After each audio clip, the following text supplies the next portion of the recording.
Diperiksa 12 jam, Airlangga Hartarto dicecar 46 pertanyaan. Hari ini telah dilakukan pemeriksaan sedang berjalan ya kepada saksi AH. Ya, nanti beliau saya minta untuk doorstop sekalian dengan kami. Bagaimana substansi hasil pemeriksaan nanti kita doorstop. Ya, jelas ya. Kemarin sudah saya sampaikan yang digali terkait dengan kebijakan, terkait dengan pelaksanaan kebijakan, terkait dengan evaluasi kebijakan. Karena ini terkait dengan 3 tersangka korporasi yang sudah kita tetapkan sebagai tersangka. Dan sebelumnya Kejaksaan pun menduga dalam keterangan sebelum ini ada informasi-informasi yang sedang didalami oleh Kejaksaan dugaan adanya gratifikasi. Nah, kalau kita lihat memang ini kan bukan perkara korupsi kecil, bukan sekadar dugaan gratifikasinya, tetapi perkara korupsi yang diduga merugikan perekonomian negara.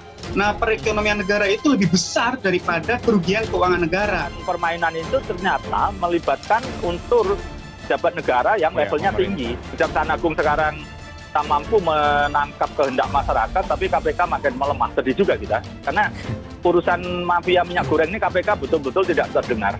Itu surprise-nya sekarang Kejaksaan Agung mampu menjadi tumpuan masyarakat juga dan betul-betul mampu membuktikan dirinya sekarang dengan revisi Undang-Undang Kejaksaan, maka kemudian mampu menjawab ini, termasuk surprise. Yang saya kaget itu termasuk eselon 1 ini saya surprise juga. Dan kalau kita melihat jabatan yang dari tersangka dari pihak korporasi, menurut saya adalah sangat terlalu jauh dari pengambilan keputusan. Pasti ini adalah ada orang-orang lagi yang pejabat tinggi yang mempengaruhi ini semuanya.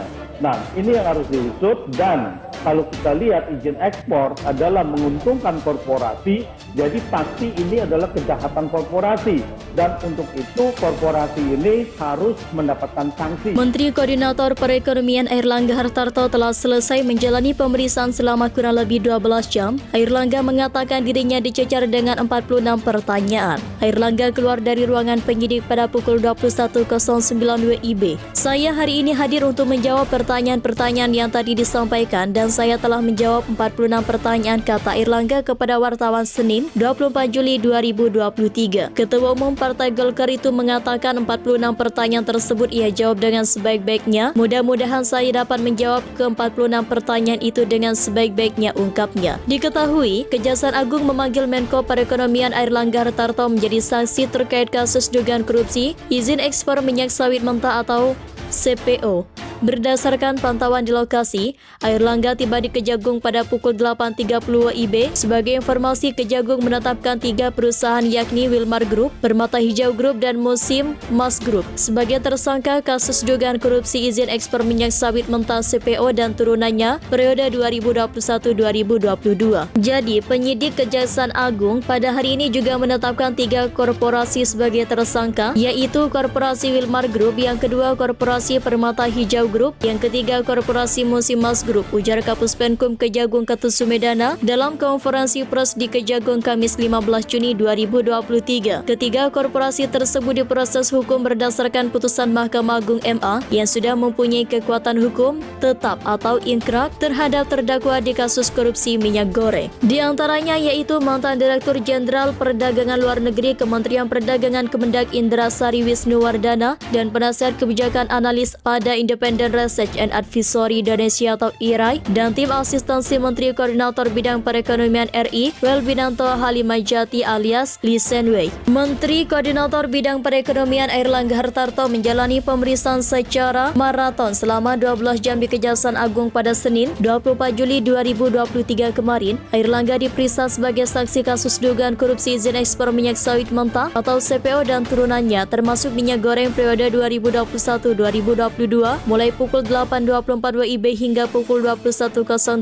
WIB. Total ada 46 pertanyaan yang diajukan oleh penyidik kepada Airlangga. Pertanyaan yang diajukan kepada Airlangga salah satunya terkait dengan tugas dan tanggung jawabnya sebagai Menko Perekonomian dalam mengatasi kelangkaan minyak goreng. Dalam rangka untuk membuat terang peristiwa pidana terhadap 3 tersangka tersebut, maka kami memandang perlu untuk memeriksa Bapak Airlangga dalam kapasitas beliau selaku Menko Perekonomian, khususnya terkait tugas dan tanggung jawab beliau dalam rangka akan mengatasi kelangkaan minyak goreng, kata Direktur Penyidikan atau Dirdik Jaksa Agung Muda Bidang Tindak Pidana Khusus Jampisus Kejagung Kuntadi seperti yang dikutip dari Kompas.com. Menurut Kuntadi, dalam kasus dugaan kasus izin ekspor CPO, negara dirugikan sebesar 6,47 triliun. Kejagung sendiri sudah menetapkan 3 tersangka korporasi dan 5 terpidana individu. Penyidik menurut Kuntadi akan mengusut tuntas kasus ini. Setiap pihak yang terkait kasus korupsi terkait izin ekspor CPO akan didalami. Sepanjang itu ada alat buktinya dan memang kalau harus kami dalami pasti akan kami dalami, ujar Kuntadi. Sementara itu Airlangga menyatakan dirinya sudah menjawab sebanyak 46 pertanyaan penyidik Kejagung secara baik, namun ia juga enggan menginformasikan hasil pemeriksaan yang berlangsung selama setengah hari tersebut. Dan mudah-mudahan jawaban sudah terjawab dengan sebaik-baiknya. Hal ini tentu nanti penyidik yang menyampaikan atau menjelaskan, ucap Airlangga usai pemeriksaan. Diketahui 3 perusahaan yang ditetapkan tersangka dalam kasus ini adalah Wilmar Group, Permata Hijau Group, dan Musim Mas Group. Kerugian negara akibat kasus izin ekspor CPO berdasarkan keputusan kasasi dari Mahkamah Agung yang sudah mempunyai kekuatan hukum tetap adalah 6,47 triliun rupiah. Kemudian ada juga 6